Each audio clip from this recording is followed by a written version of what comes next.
James, you were quite candid with me earlier on about the fact that you were moved to tears by the film, and for a man to say that is a very good thing.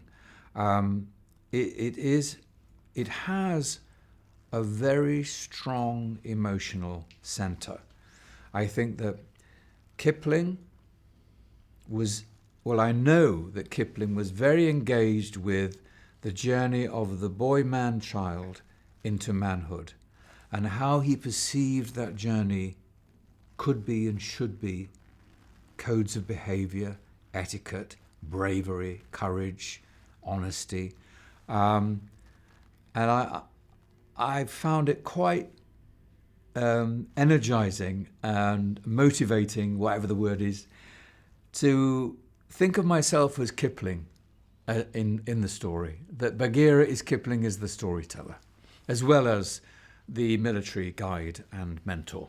Yes, absolutely. You are leading me and the rest of the audience through the film.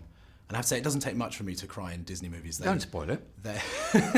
No, they always have a way of being able to tell a story that is, yes, a family film, but it's layered visually and also emotionally, and that's what's good. And your character, your voice, has the soulfulness that Bagheera needs. Did you alter it? Did you change it when you were talking about your character? Did you just read it? How was the process for you? The best silhouette, I think, for an actor to aim for in a characterization is the simple one. That doesn't mean it's easy, but if you give yourself a simple target, and for me, the target was give him a rank, Colonel Bagheera, with young recruits under his command, that he is determined will come home safely, but is determined will defend themselves in the field of battle. The field of battle is the jungle, is life. And where Jon Favreau is courageous and mature and loving to his audience, is where he allows it to be dark and then allows it to come light again, then funny, then tender, then very dark and dangerous again. So there is a beautiful journey for us to accompany the child along. When I saw 4 minutes of Bambi when I was very young.